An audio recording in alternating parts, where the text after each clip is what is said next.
Wabarakatuh. Perkenalkan, saya Jessica selaku moderator untuk kelompok 3, dan pertama-tama saya akan mengucapkan terima kasih kepada Bapak Abdullah Mubarak selaku dosen pengampu hukum bisnis dan regulasi, dan juga teman-teman saya.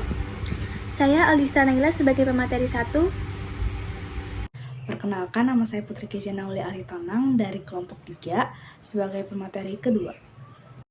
Baik, untuk pembahasannya ada 6. Yang pertama yaitu internet dan e-commerce, cabang hukum dengan e-commerce, bidang hukum dengan e-commerce, kekuatan alat bukti, transfer dana secara elektronik, serta internet piracy. Oke, apa itu internet dan e-commerce? E-commerce atau electronic commerce adalah proses berbisnis menggunakan teknologi elektronik untuk transaksi dan pertukaran barang, jasa, serta informasi secara online. Ini mencakup jual beli produk atau layanan melalui internet tanpa melibatkan dokumen fisik. Kemudian ada cabang hukum yang bersentuhan dengan e-commerce, yaitu hukum komputer, hukum kontrak, hukum perlindungan konsumen, hukum anti monopoli dan persaingan curang, hukum pembuktian, hukum tentang telekomunikasi, dan hukum pajak. Bidang-bidang dari hukum kontrak yang bersentuhan dengan bisnis e-commerce. Yang pertama, ada atau tidaknya penawaran atau offer. Yang kedua, ada atau tidaknya penerimaan atau acceptance. Yang ketiga, ada atau tidaknya kata sepakat. Yang keempat, ada masalah kontrak berat dan kontrak baki, keharusan kontrak tertulis dan tanda tangan tertulis, dan masalah pembuktian perdata. Selanjutnya, masalah hukum dalam e-commerce terkait pembuktiannya adalah yang pertama, informasi elektronik yang harus diakui sebagai alat bukti yang sah. Yang kedua, kontrak elektronik yang memiliki kekuatan hukum setara dengan kontrak tertulis. Terakhir, ada tanda tangan elektronik yang setara dengan tanda tangan biasa. Transfer dana secara elektronik.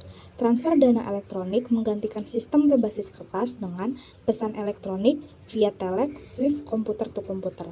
Data terekam mesin MICR atau IOR, standarisasi data oleh ISO TC68, instruksi komputerisasi, sistem elektronik baru di Indonesia ada SKNI atau clearing, RTGS atau real time untuk transaksi besar, dan RTO real time online. Internet pirasi, yaitu pembajakan internet adalah penggunaan ilegal hak milik intelektual di internet tanpa izin pemiliknya. Definisi, pembajakan meliputi reproduksi, distribusi, atau penggunaan karya tanpa izin. Nama domain, hak atas alamat internet seperti bca.com. Hukum terkait diatur oleh UU Hak Cipta dan Hukum Kekayaan Intelektual lainnya. Pembajakan internet merugikan pencipta karya dan memerlukan pengawasan hukum yang kuat.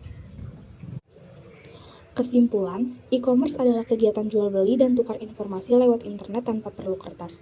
Jenisnya ada yang antar perusahaan ke konsumen, antar konsumen, dan sebaliknya. E-commerce berkaitan dengan hukum kontrak karena melibatkan kesepakatan, penawaran, dan tanda tangan elektronik. Jika terjadi sengketa, hukum yang dipakai tergantung pada kesepakatan atau perjanjian internasional. Transfer uang juga kini bisa dilakukan secara elektronik. Tantangan lain adalah pembajakan internet, yaitu pencurian karya orang lain tanpa izin yang diatur dalam hukum hak cipta dan sejenisnya. Yang dapat kami sampaikan, jika ada kekurangan kata atau pengucapannya, kami mohon maaf. Kami pamit undur diri. Terima kasih.